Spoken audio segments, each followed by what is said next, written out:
ये potential word कभी सुना है? Yes sir. कभी समझने की कोशिश की उसका मतलब क्या होता है?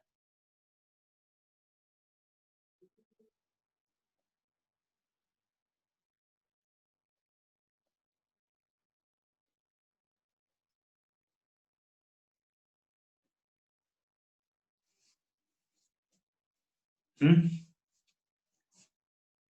आपने सुना होगा आपके अंदर बहुत पोटेंशियल है, मतलब क्या होता है उसका? बहुत क्षमता है। सर किसी ability to काम do करने की work. बहुत क्षमता सर। Oh, capacity to do work. मैंने तो कुछ और सुना था, ये तो एनर्जी होता है बेटा। पोटेंशियल क्या होता है? पोटेंशियल। Capability. अब कैपेसिटी का एडजेक्टिव बताओगे तो वो थोड़ी पोटेंशियल हो जाएगा।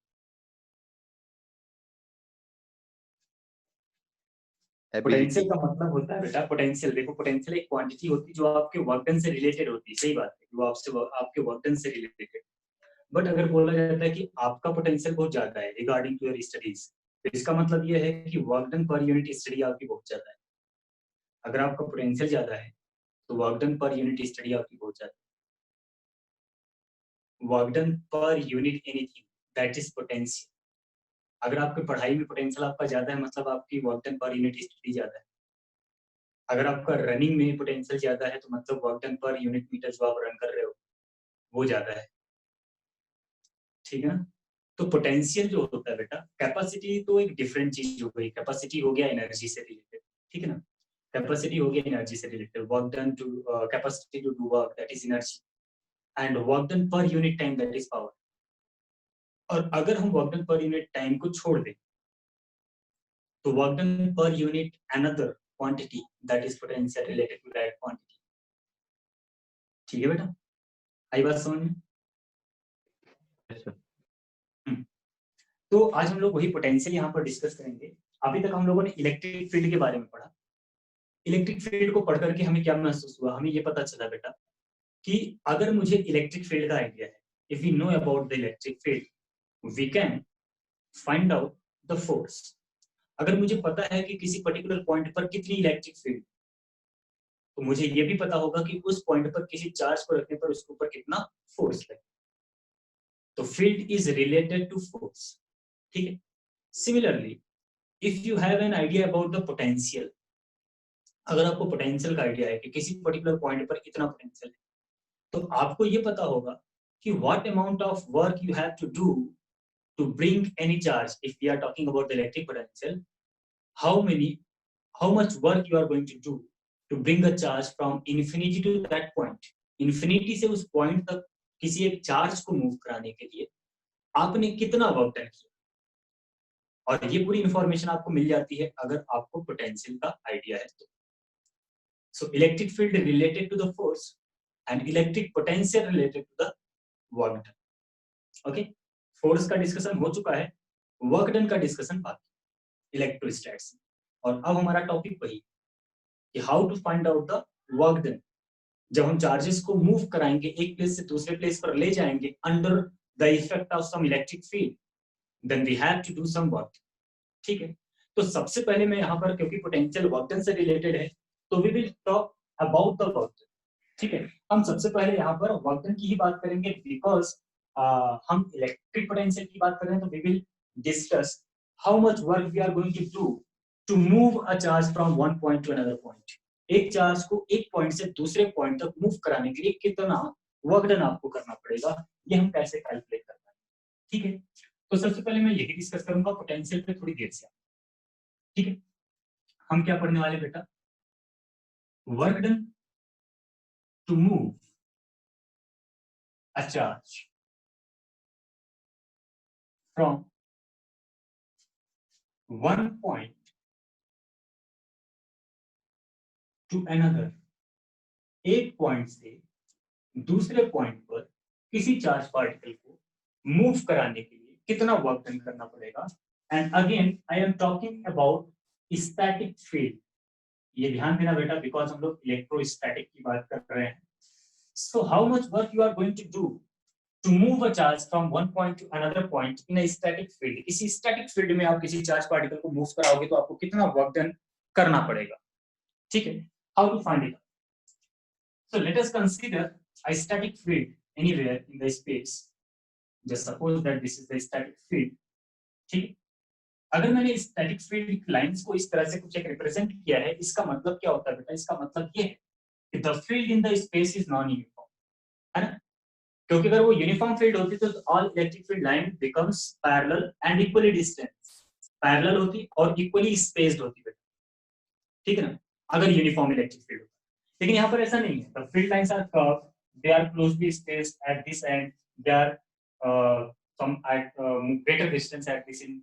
इसका मतलब क्या है बेटा कि जो इलेक्ट्रिक फील्ड है इस पूरे स्पेस में वो क्या है? Non uniform.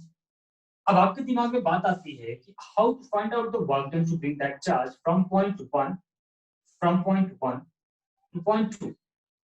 पॉइंट 1 से पॉइंट 2 तक किसी चार्ज पार्टिकल को मूव कराने के लिए how much work you are going to do, कितना वर्क डन आप करोगे।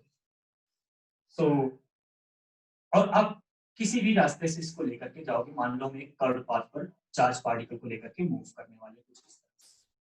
So consider a charge here, एक चार्ज आप यहाँ पर कंसीडर कर लो किसी एक पर्टिकुलर पॉइंट पर। अब इस पर्टिकुलर पॉइंट पर अगर आपने किसी एक चार्ज को कंसीडर किया है जिस चार्ज का मैग्नीट्यूड है small q, what will happen? जैसे आप चार्ज पार्टिकल को इलेक्ट्रिक फील्ड में डालोगे, this is the electric field, okay. जैसे आप इसको इलेक्ट्रिक फील्ड में डालोगे बेटा, the charge particle is going to experience some force. ये चार्ज पार्टिकल कुछ एक फोर्स एक्सपीरियंस करने वाला है, ठीक है। ये चार्ज पार्टिकल क्या एक्सपीरियंस करेगा बेटा? फोर्स एक्सपीरियंस करेगा। So you will write force on the charge particle. तो चार्ज पार्टिकल पर जो फोर्स लगेगा, एक एक पॉइंट को थोड़ा अच्छे से समझना आप यहाँ पर। तो force on the charge particle will be q times of e vector, ठीक है।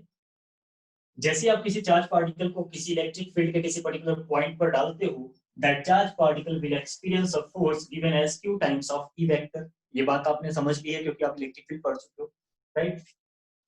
अच्छा बेटा, आपको करना क्या है? आपको पता लगाना है कि how much work you are going to do, ध्यान देना, how much work you are going to do to bring the charge from one point to two point.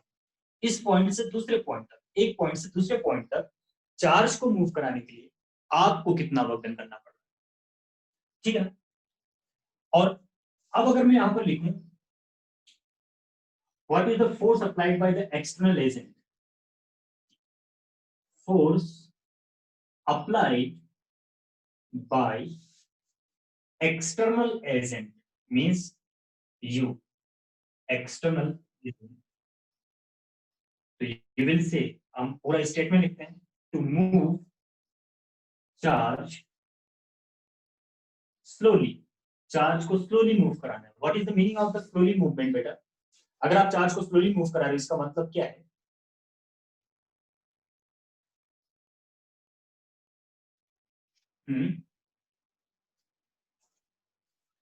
If any particle is moving slowly, what is it the meaning of that statement?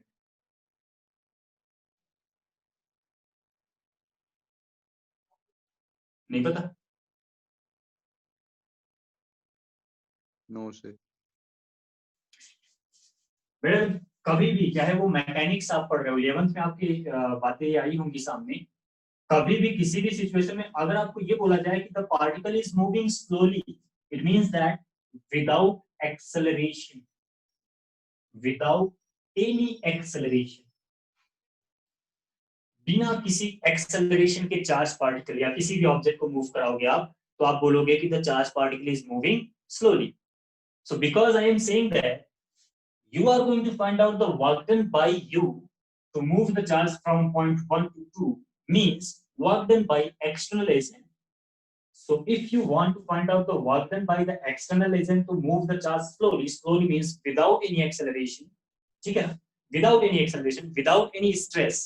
ये भी देखो बड़ी important बात है, आपको अपने potential के बारे में पता चलेगा। जैसे आपसे बोलेंगे कि आपका पोटेंशियल बहुत ज्यादा है, तो work done per unit whatever study आप कितना कर रहे हो विदाउट टेकिंग एनी स्ट्रेस, ये भी बड़ा इंपॉर्टेंट पॉइंट होता है, ठीक है ना। ये नहीं कि आपने work done per unit study इतना कर लिया कि आप स्ट्रेस में आ गए, डिप्रेस हो गए, तो वो ज्यादा पोटेंशियल नहीं होता बेटा, वो जबरदस्ती का पोटेंशियल। पोटेंशियल का मतलब हुआ work done per unit study without taking any stress. Similarly यहाँ पर भी वही बात है कि work done by that external agent to move the charge slowly means without any acceleration, without any force, आराम से मूव कराना, स्मूथली मूव कराना। So obviously at each instant the external agent is going to apply a force minus q times of E. बोलो बेटा। Yes sir. बात clear आपकी?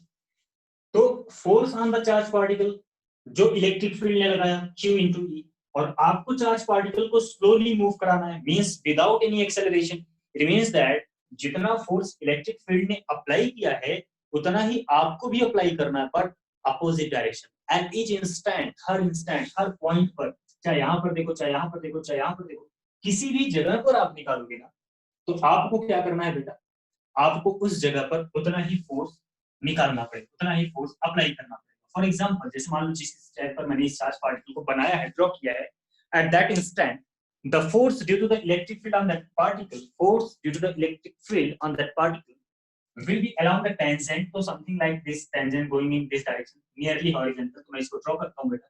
देखो, this is the force applied by the electric field, which is q times of electric field.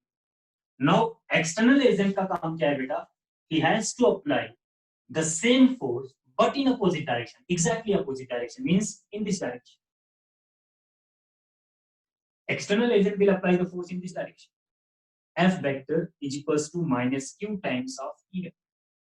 At each instant, ये particle जैसे जैसे आगे बढ़ेगा डायरेक्शन फोर्स का बदलेगा, एक्सटर्नल एजेंट का भी डायरेक्शन बदलेगा, हर जगह बदलेगा। हर इंस्टेंट पर एक्सटर्नल एजेंट का जो फोर्स है बेटा, वो force due to the electric field के बराबर होना चाहिए और अपोजिट डायरेक्शन में होना चाहिए। In that case only you can move the charge slowly, means without acceleration. बोलो, क्लियर है? Yes sir. यस सारी बातें समझ में आ गई? कोई डाउट हो तो बोलो। Yes, sir. अब बेटा ये आपको पता चल गया कि एक्सटर्नल एजेंट को कितना फोर्स लगाना है। अब अगर आपको फोर्स पता चल गया, then work done to move charge, work done to move charge by small distance, small distance, small distance अगर आपको इसको मूव कराना है, then what you will do, work done, so dw is equals to vector f dot dx, where dx is the displacement vector, right? ये formula सबने पढ़ा है ना? Yes sir. Yes sir. Because you want to find out the force due to the external agent, you will write here f external. So what is the value of f external? It is minus q times of E dot dx, क्योंकि external agent ने जो force लगाया बेटा वो कितना है, minus का q times of E। और अगर ऐसा है then what will be the total force? So you have to integrate this. आज हमारे भगवान जी फिर खुश हो गए। बारिश हो रही वहां भी? Yes sir. कल भी बारिश हो रही थी तो मुझे लगा आपका डेटा प्रॉब्लम हो सकता है, इवन मुझे भी हो सकता है, इसलिए मैंने क्लास रखी नहीं। चलो, तो देखो बेटा क्या किया हमने, 1 से 2 तक मूव कराया ना बेटा, 1 से 2 तक मूव कराया। तो 1 से 2 तक मूव कराया तो क्या किया हमने, इसको इंटीग्रेट किया कहां से, 1 से लेकर 2 तक। तो यहाँ पर क्या हुआ, माइनस क्यू को हमने बाहर लिख लिया बेटा, and finally you will get the external agent will do some work minus q times of integration of E dot dx, E dot dx from 1 to 2. This is the work done by the external agent.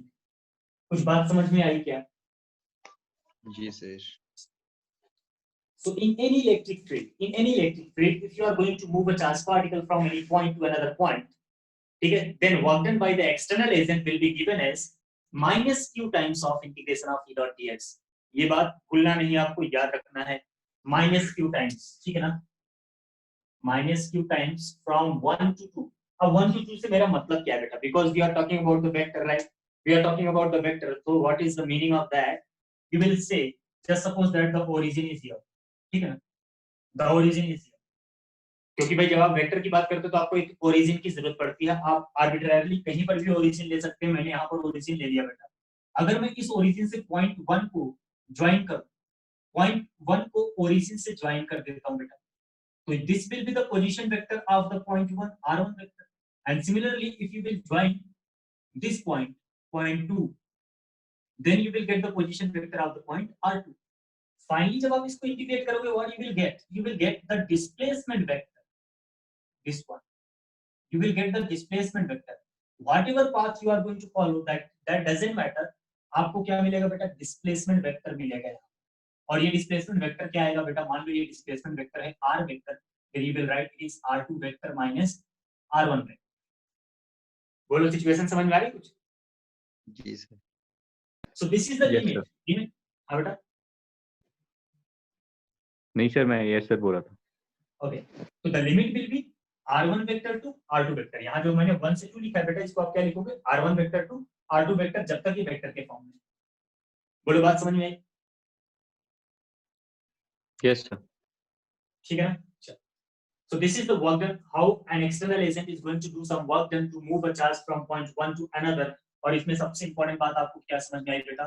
The work done will not depend on the path taken by the external agent. External agent किस रास्ते पर charge particle को लेकर के आए? ये curve path है, ये जो S शेप में मैंने बनाया है, S, ठीक है ना? S शेप में मैंने जो इस पाथ बनाया है, इस पाथ का शेप क्या है, साइज क्या है, doesn't matter. The work done will depend only on the initial position and the final position only. You have to follow, because just suppose that, क्योंकि मैंने यहाँ पर एक नॉन यूनिफॉर्म इलेक्ट्रिक फील्ड दिया है, but if anyhow we have a uniform electric field, तो हम electric field को बाहर ले लेंगे, इलेक्ट्रिक फील्ड बाहर आ जाएगा। जब आप डिस्प्लेसमेंट वेक्टर को इंटीग्रेट करोगे तो what you will get the total displacement, and displacement always depend on the initial and final position. Okay? Yes. So finally what you get, आपको एक important point यहाँ पर मिलेगा, in electric field the work done by external agent, work done by external agent does not depend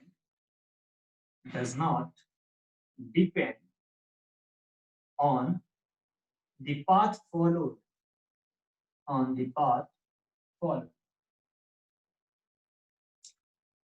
तो आपने क्या क्या सीखा बेटा? आपने ये सीखा कि किसी इलेक्ट्रिक फील्ड में किसी चार्ज पार्टिकल को मूव कराने के लिए कितना वर्क डन करना पड़ेगा, एंड आपने ये भी सीखा कि that work done will not depend on the path followed by the particle to move from one point to another point. It will depend only on the initial position and the final position.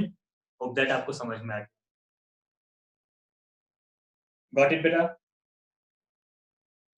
Yes sir. अब एक चीज और ध्यान रखना, in whole physics, in any chapter, अगर आपसे बोला जा रहा है कि कोई पार्टिकल स्लोली मूव कर रहा है, धीरे धीरे मूव कर रहा है, it means that the net force at each instant on that particle is zero.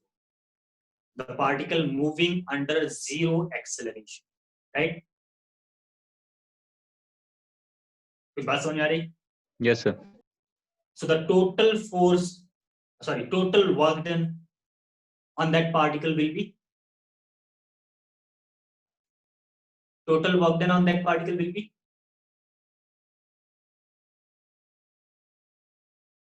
Force in F external into displacement. मैं बात कर रहा हूँ टोटल वर्क डन। ये तो मैंने लिखा work done by the external agent. What about this force? What about force with the electric field? Zero. Yes, because the particle is moving slowly, means without any acceleration, means without any force, and if the net force is zero, then net work done is also zero, right? Yes sir. मतलब क्या हुआ बेटा? इसका मतलब ये हुआ कि point 1 से पॉइंट 2 तक आपने जो चार्ज पार्टिकल को मूव कराया है, उस पर जितना वर्क डन इलेक्ट्रिक फील्ड ने किया उतना ही वर्क डन आपने भी किया। यही बात हुई? Yes sir. इसका मतलब यह है बेटा कि अगर आपने अपना वर्क डन मेजर कर लिया तो मतलब आपने इलेक्ट्रिक फील्ड का वर्क डन मेजर कर लिया, मतलब आपने उस चार्ज पार्टिकल का पोटेंशियल मेजर कर लिया जिसकी वजह से इलेक्ट्रिक फील्ड आई थी। आई बात समझ में? Yes, sir. Sir So this is the basic concept of the electric potential. How to find out the electric potential of a source charge? किसी चार्ज का इलेक्ट्रिक पोटेंशियल किसी पर्टिकुलर पॉइंट पर निकालना, या किसी एक्सटर्नल इलेक्ट्रिक फील्ड का potential किसी particular point पर निकालना.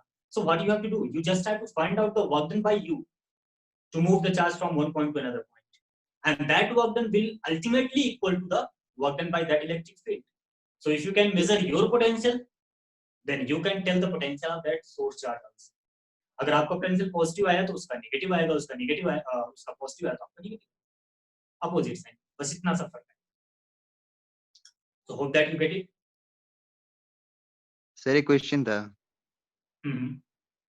सर, जैसे जो इलेक्ट्रिक फील्ड के कारण फोर्स है ना सर, उतनी फोर्स हम भी लगा रहे हैं सर, एक्सटर्नल फोर्स वो तो बराबर होगी, तो उससे सर मूव कैसे करेगा? हमें तो ज्यादा फोर्स नहीं लगानी पड़ेगी ताकि मूव करे चीज. Means you want to say that any particle will move only when the net force act on that particle. Yes sir. Seriously?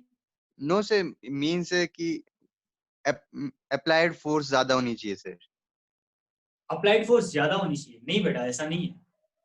The particle will move continuously even under the net force zero. Net zero force है तो भी particle move करता है. That is called the uniform velocity. Yes sir. Yes sir. Force के zero होने का मतलब ये थोड़ी ना कि पार्टिकल रेस्ट में रहेगा भाई. हमारी अर्थ सन के चारों तरफ रिवॉल्व कर रही है, क्या उसके ऊपर कोई नेट फोर्स है? No sir. नहीं है. फोर्स है, नेट फोर्स नहीं. फोर्स सेंट्रीपिटल है, सेंट्रीफ्यूगल है, दोनों ने बैलेंस करके जीरो कर दिया है भाई. राइट? यस. तो इस बात का ध्यान रखो. मतलब ये नहीं कि फोर्स अगर जीरो है तो पार्टिकल मूव नहीं करेगा. मैंने क्या लिखा है? मूविंग स्लोली, मतलब uniformly, nearly uniform, nearly uniform motion. ठीक है, बात समझ आई? Yes sir. Yes, that's why the total work done is zero. चलिए, अगर आपको ये कंसेप्ट समझ में आ गया है तो we will do two questions. दो क्वेश्चन करेंगे, बस ये पॉइंट आप अपने दिमाग में रखना कि एक्सटर्नल एजेंट जो वर्क डन करता है किसी चार्ज पार्टिकल को पॉइंट 1 से पॉइंट 2 तक मूव कराने के लिए, that work done is -q times of integration of e dot dx. ये बात हमेशा अपने दिमाग में बना के रखना बेटा. ठीक है, ना तो साइन भूलना है आपको, ना तो फॉर्मूला. लिमिट भी ऐसे ही याद रखनी है. 1 से 2 लेके गए तो लिमिट लगेगी 1 से 2, लोअर लिमिट 1, अपर लिमिट 2. ठीक है ना? लिमिट भी चेंज मत करना वरना आपका आंसर गलत हो जाएगा. सो अब ये जो मैंने थ्योरेटिकली आपको समझाया बेटा, इसका एक मैं एग्जांपल लेता हूं. दो एग्जांपल लूंगा, एक छोटा सा, थोड़ा और छोटा सा. ठीक है ना? जिससे आपको ये समझ में आ जाए. फिर हम लोग पोटेंशियल पर आएंगे, फिर हम लोग इलेक्ट्रोस्टैटिक पोटेंशियल को डिटेल में डिस्कस करेंगे. ठीक है ना? तो मान लीजिए कि किसी एक पर्टिकुलर रीजन में, क्वेश्चन एक एग्जांपल है हमारे पास, a charge 1 microcoulomb moves from point P with coordinate 1, 2 to Q. Q का कोऑर्डिनेट, हालांकि ये सिंपल सा क्वेश्चन होगा तो कोई इसमें कैलकुलेशन प्रॉब्लम ज्यादा नहीं आएगी. हम कुछ भी लिख सकते हैं, 1, 2 लिख लिया, 3, 4 लिख लेते हैं. ठीक है, Q 3, 4. In an electric field, E vector is equals to 10 to the power 3 IK Newton per coulomb. Question समझ में आया बेटा? Yes, sir. So क्वेश्चन तो मैंने लिखे नहीं. Find out work done by external agent. Work done by external agent. तो एक पार्टिकल है, चार्ज पार्टिकल 1 माइक्रोकूलम्ब का, और हमें उस चार्ज पार्टिकल को मूव कराना है from point P to Q in an electric field which is given as 10 to the power 3 I newton per coulomb. You have to tell how much work is done by the external agent. That is very simple बेटा, बहुत ही आराम से आप बता सकते हैं इसको.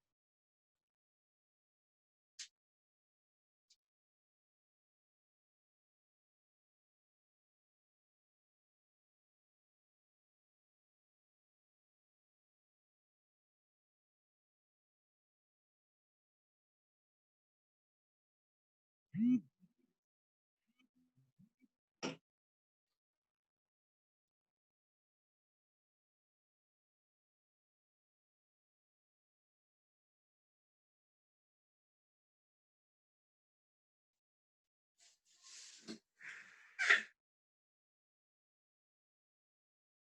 बेटा कैसे करेंगे, अभी जो कंसेप्ट बताया ना उसी के अकॉर्डिंग आपको करना है।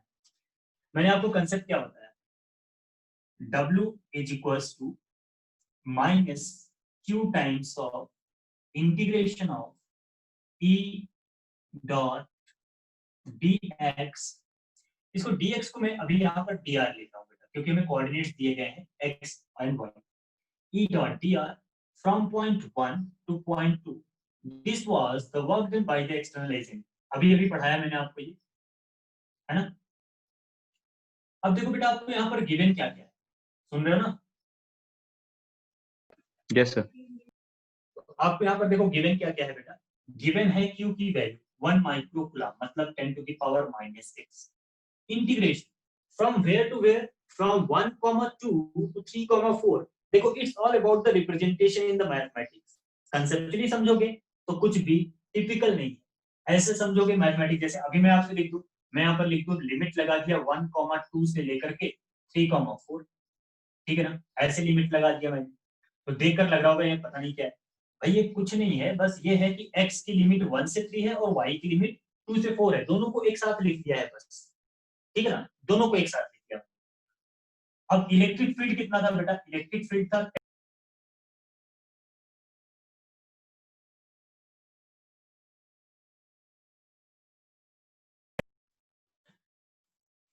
ठीक है बेटा 10 to the power 3 I के, ओके राइट। Yes, sir. अब बेटा ये जो dr वेक्टर है, क्योंकि मुझे कोऑर्डिनेट दिया था x और y के टर्म में, x और y के टर्म में, तो बिकॉज़ वी डोंट नो कि whether it is going to along x axis along y axis, so we will assume that the displacement is going to occur along x as well as y, so the displacement vector will be written as dx I cap plus dy j cap। this is the dr vector, simple। बोलो कोई दिक्कत,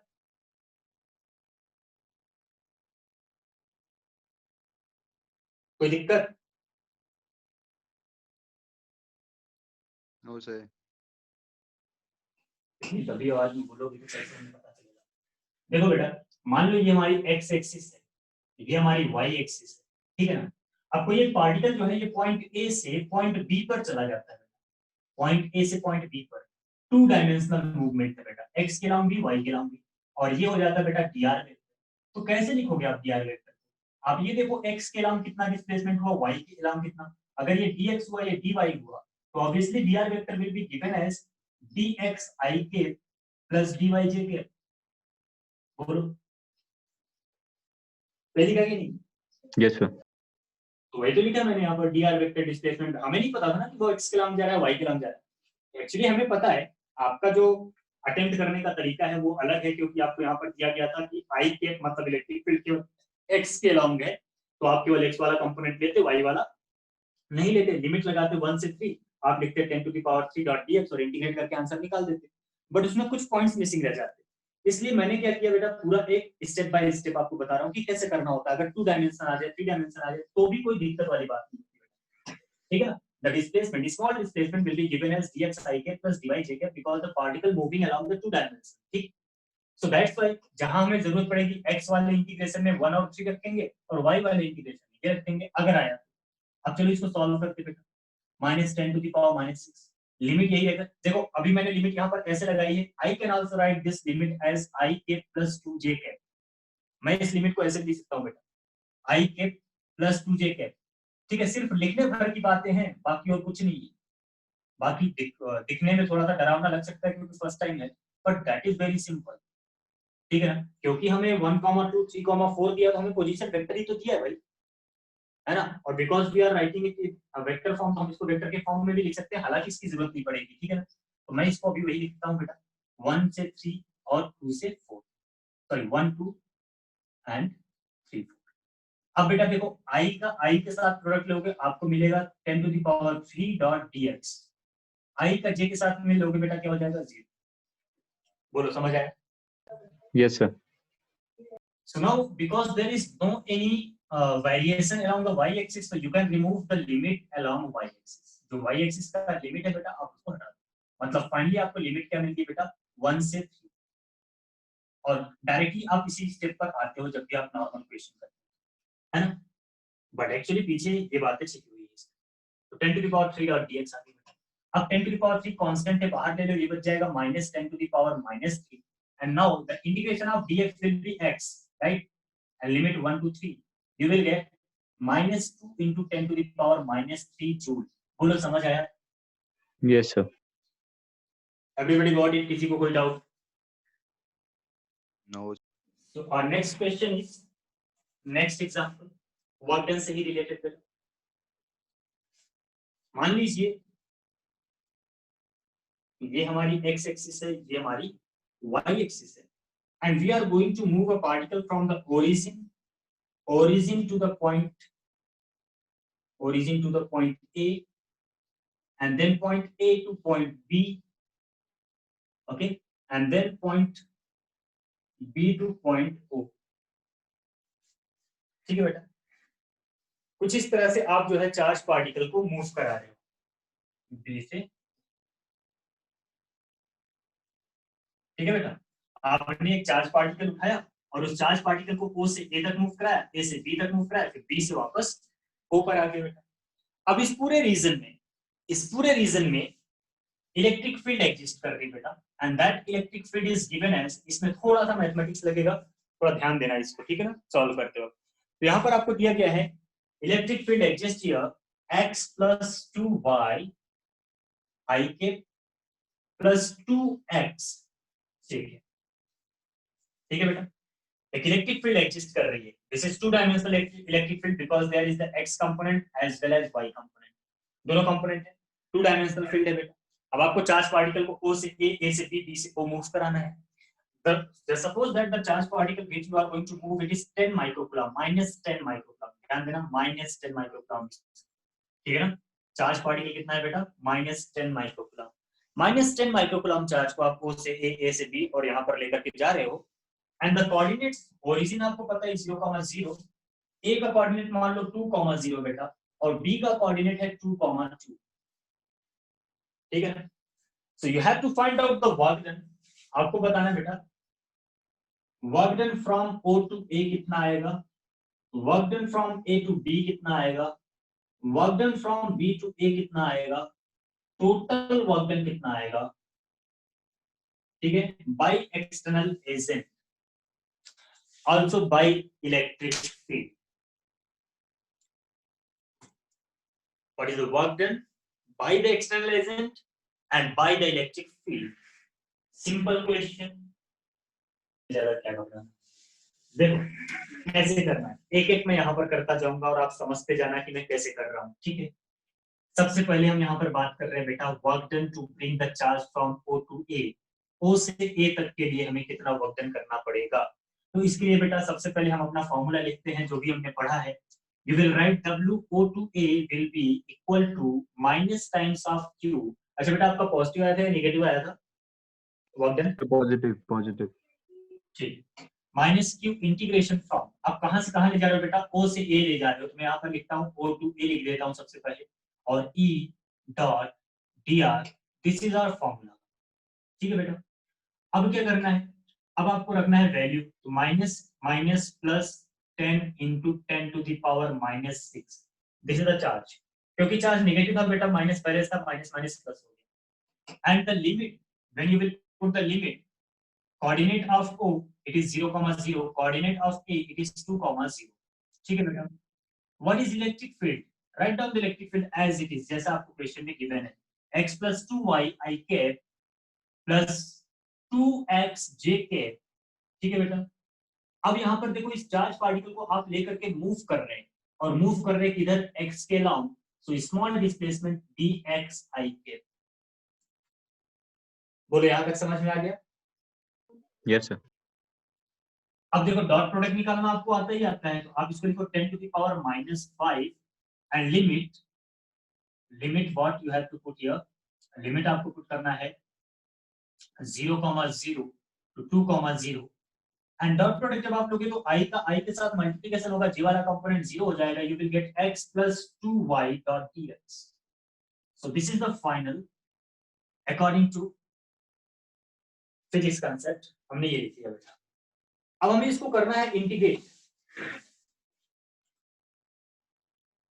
We have to integrate it. ठीक है ना? अब देखो बेटा x को x के रिस्पेक्ट में इंटीग्रेट करना आसान है.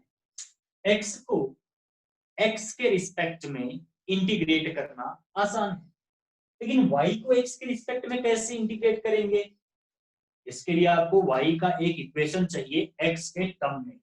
तो बेटा जिस लाइन के अलोंग आप मूव कर रहे हो, आप कौन सी लाइन के अलोंग मूव कर रहे हो? x एक्सिस के अलोंग मूव कर रहे हो. तो x एक्सिस के लिए y की वैल्यू क्या होती है? x एक्सिस की इक्वेशन पढ़ा है, आप सबने पढ़ा होगा शायद. What is the equation of x axis बेटा? अब क्योंकि dx के टर्म में करें, लिमिट केवल 0 से 2 लगाएंगे, y वाली लिमिट हटा देंगे बेटा. इसको लिखेंगे x plus 2 into 0 dot dx. भाई x एक्सिस के अलोंग मूव कर रहे हो तो y क्या है बेटा? 0 है ना? Yes, sir. Rohan yes sir. तो y हो गया बेटा 0. y 0 हो गया. Now what? x का इंटीग्रेशन करना है आपको. 10 to the power minus 5x का इंटीग्रेशन हो गया x square by 2 and limit हो गई 0 से 2. तो you will write 10 to the power minus 5 into 2 to the 4 by 2 मतलब कितना आ गया बेटा? Finally you will get 2 into 10 to the power minus 5 joule. This is the work done to move the charge from O to A and it is positive. बोलो समझ आया? पारुल समझ आया? आप डिस्कनेक्ट हो गए थे.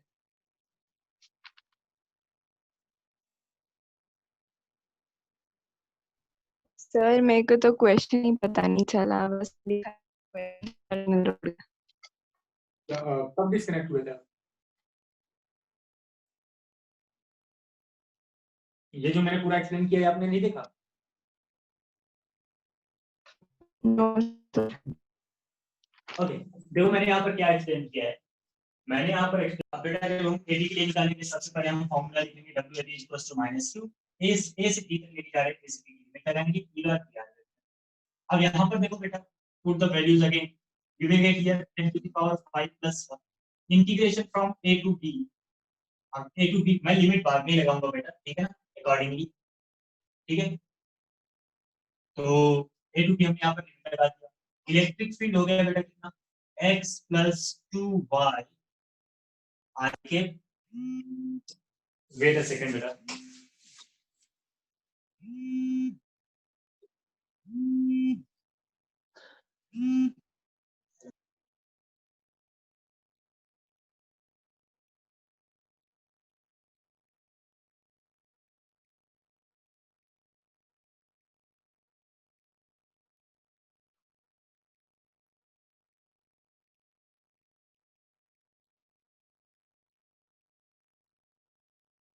बेटा ठीक है. तो अब Yes, sir. यहाँ पर इलेक्ट्रिक वैल्यू आप करो x plus 2y I के plus 2x j के. अब बेटा यहाँ पर आप बताओगे कि वेक्टर कितना होगा? यहाँ पर dr वेक्टर कितना होगा बेटा? So dx I cap plus dy j cap. आपने शायद बोला dy j के, नहीं बोला क्या? So plus dx I cap भी है. x एक्सिस के अलोंग हो रहा है ना, मूवमेंट हमारा x एक्सिस के अलोंग हो रहा है, इसलिए आप क्या लिखोगे? आप लिखोगे dy j के. ठीक है, कहीं कोई दिक्कत हो तो पूछना बेटा. अब j का j के साथ ले लो भाई, प्रोडक्ट ले लो j का j के साथ. 10 to the power 5 integration of i वाला तो खत्म हो गया, 2x dy i j dot j कितना हो गया बेटा? 1 हो गया. a से b लिमिट होगी. अब देखो यहाँ पर मेन समस्या क्या है? मेन समस्या ये है कि इंटीग्रेशन x का करना है y के रिस्पेक्ट में, तो आपको इक्वेशन फाइंड आउट करनी है. तो a b लाइन जो है इसकी इक्वेशन हो गई x = 2. बोलो है कि नहीं? कोई भी लाइन पैरेलल भी तो y एक्सिस होगा, उसकी इक्वेशन क्या होता है बेटा? x = constant. तो x = 2 वाली लाइन के नाम ये मूव कर रहा है. Put the value here. आप यहां पर वैल्यू पुट करोगे एंड ये आ जाएगा बेटा 10 to the power 5 integration 2 into 2 dot dy and limit क्या लगाओ बेटा, y कोऑर्डिनेट क्या है, 0 से 2, 0 से 2 लिमिट लगा दिया बेटा, 4 into 10 to the power 5 बाहर आ गया, dy का इंटीग्रेशन y हो गया, ये हो गया बेटा 8 into 10 to the power 5 minus जो बोलो समझ आया? Yes, sir. हाँ जी समझ आया? Yes, sir. क्लियर है? कुछ पूछना तो नहीं है?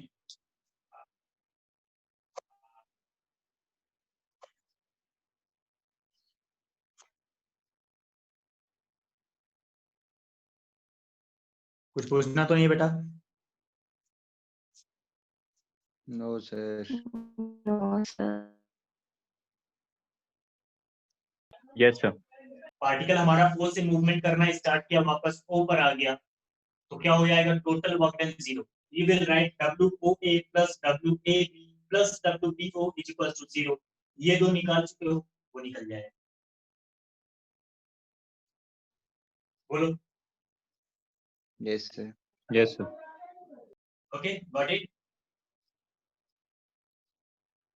ठीक है, चलो तो ये तो हो गया कि how to find out the work done to bring the charge from one point to another point in any electric field. ठीक है बेटा, whether it is uniform electric field और non uniform electric field, you can easily find it out.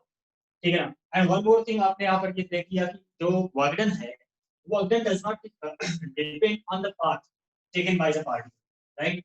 Particle किस रास्ते पर जा रहा है उस पर डिपेंड नहीं करता बेटा। तो इसका मतलब क्या है, the most important conclusion here, electric field is a conservative field. Electric field है कंजर्वेटिव फील्ड। बोलो बेटा, समझ आया? What are the conservative fields? Conservative fields are those fields in which the work done depends only on initial and final position, या फिर work done in a cyclic path, जैसे cyclic path O से A, A से B, B से O, तो work done on a cyclic path is 0। तो अगर कोई फील्ड जो है बेटा वो कंजर्वेटिव है, तो उसमें जो वर्क डन आप करोगे एक साइक्लिक पाथ में क्या आएगा बेटा, 0 आएगा। ठीक है ना? So here you get it, electric field is a conservative field. ठीक, समझ आई बात? Yes, sir. किसी को कोई दिक्कत, कुछ पूछना है? No sir. नहीं, चलो। सो हमने देखा कि जब कभी भी हमें किसी इलेक्ट्रिक फील्ड में चार्ज पार्टिकल को स्लोली मूव कराना हो तो फॉर्मूला क्या बनता है, याद रहे, स्लोली मूव कराने का फॉर्मूला था ये। अगर एक्सेलरेटेड है चार्ज पार्टिकल तब ये फॉर्मूला आप नहीं लगाएंगे, इस बात का ध्यान रखिए आप हमेशा। ठीक है ना? ये जो कंसेप्ट मैंने आपको बताया ये केवल और केवल एक सिचुएशन के लिए है, जब चार्ज पार्टिकल को आप स्लोली मूव कराओगे। ठीक है ना? जब आप चार्ज पार्टिकल को स्लोली मूव कराओगे तब जाकर के आपको ये ऑब्जेक्ट होगा। ठीक है बेटा? So now if we have an idea about the work done, so now we will define electrostatic potential। अब हम लोग डिफाइन करेंगे इलेक्ट्रोस्टैटिक पोटेंशियल के बारे में। ठीक है बेटा? तो सबसे पहले हम यहाँ पर बात करेंगे, मैं पोटेंशियल लिखूंगा, आप समझ जाओगे इलेक्ट्रोस्टैटिक, क्योंकि चैप्टर वही है। तो we are going to define the potential. So now what? Now you can define potential very easily, बहुत ही आराम से आप इसको डिफाइन कर सकते हो बेटा, that is very simple। ठीक है ना? बहुत ही सिंपल है, आप इसको बहुत ही आराम से डिफाइन कर पाओगे। तो चलो जरा डिफाइन करके बताते हैं इसको, कैसे डिफाइन करेंगे बेटा? Because potential is the measurement of the work. ठीक है ना? और अगर आपको एब्सोल्यूट पोटेंशियल चाहिए बेटा तो आपको क्या मेजर करना है, work done per unit something charge. Obviously because we are talking about the charge, तो पोटेंशियल को डिफाइन ऐसे करते हैं ना, work done per unit something, तो पर यूनिट समथिंग की जगह आप लिखो charge. So how we will define it? अब मैं इसकी डेफिनेशन लिखूंगा और पढ़ते ही आपको समझ में आ जाएगा कि मैंने जो बोला उसका मतलब क्या है। ठीक है ना? तो it is amount of work done per unit charge to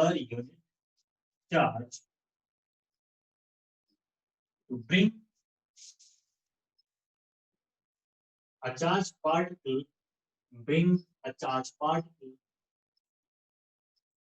from charge particle की जगह आप यूनिट टेस्ट भी लिख सकते हो बेटा, यूनिट टेस्ट चार्ज। ठीक है? bring a charge particle from infinity, why infinity?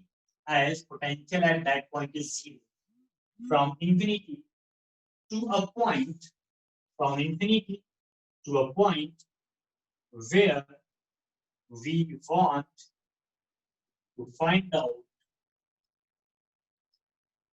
the potential. और ये पोटेंशियल किसका बेटा? ये पोटेंशियल उसका नहीं जिसको लेकर के मूव कर रहे हो, ये पोटेंशियल किसका है? पोटेंशियल ऑफ सोर्स चार्ज, उस चार्ज का पोटेंशियल बेटा जिस चार्ज की वजह से इलेक्ट्रिक फील्ड प्रोड्यूस हुई है स्पेस में, ठीक है ना?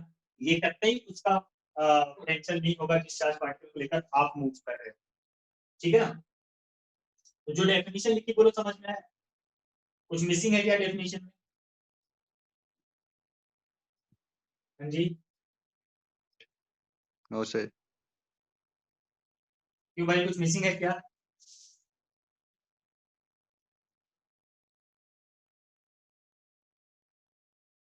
अरे बोलो ना यार, मिसिंग है क्या? मिसिंग है to a point slowly, slowly missing है विदाउट एनी एक्सेलरेशन। सबसे इंपॉर्टेंट कंडीशन,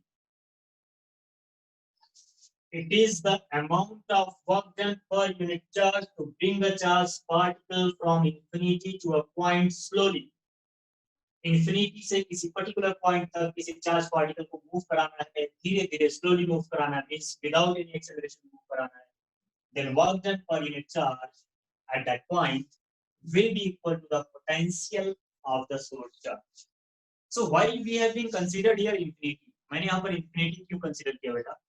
क्योंकि if you want to find out the exact potential of the source charge at any point, तो आपको चार्ज पार्टिकल को वहां से मूव कराना होगा जहां पर उस चार्ज पार्टिकल की फील्ड जीरो, जहां पर उस सोर्स चार्ज की अपनी खुद की औकात ना, मतलब एक ऐसी जगह पे आपको अपने चार्ज को रखना है जहां पर वो सोर्स चार्ज कोई फोर्स ना लगा पाए, फिर वहां से उसको एंटर कराओ, जैसे एंटर कराओगे उसकी फील्ड में तुरंत उसके ऊपर फोर्स लगेगा, at the same instant you must have to apply the force, ठीक है ना? Now as soon as you will move the charge toward the source charge, जैसे जैसे आप उसको सोर्स चार्ज की तरफ ले आओगे बेटा, आपको ज्यादा से ज्यादा फोर्स लगाना पड़ेगा, क्योंकि जैसे जैसे आप इसको पास लेते आओगे फोर्स इंक्रीज करता जाएगा। तो हमने कहां से शुरुआत किया? इन्फिनिटी से, क्योंकि इन्फिनिटी पर बेटा उसका पोटेंशियल कुछ नहीं था, और फिर इन्फिनिटी से लाकर के उस पॉइंट पर रख दिया हमने जहां पर पोटेंशियल निकालना था। So we will get the absolute potential, हमें उस पॉइंट का एब्सोल्यूट पोटेंशियल मिलेगा, पोटेंशियल डिफरेंस नहीं मिलेगा, ठीक है ना? Potential difference is the different thing, this is what we are talking about the absolute potential, ये एक एब्सोल्यूट पोटेंशियल है। बोलो बात समझ में आई? Yes sir.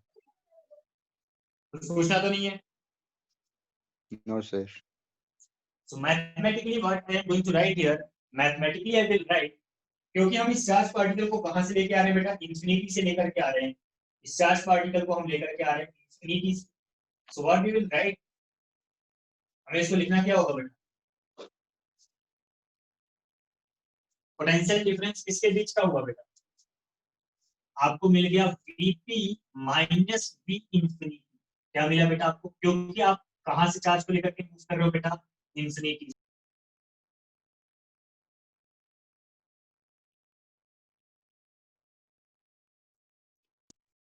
Vp minus V infinity बेटा, और वो Vp माइनस V इंफिनिटी क्या हुआ? Vp minus V infinity was work done to bring the charge from infinity to that point upon whatever charge you were taking out.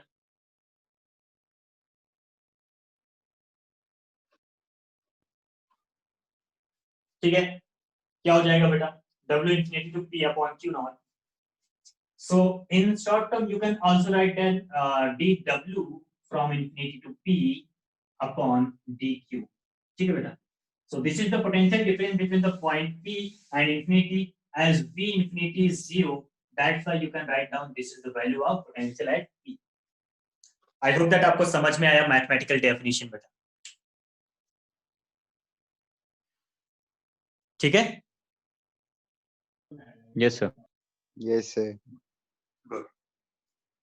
So what is the absolute potential? अब आपको ये clear हो गया, कोई confusion नहीं बची इसमें, ठीक है? इसके बाद हमारा है पोटेंशियल डिफरेंस।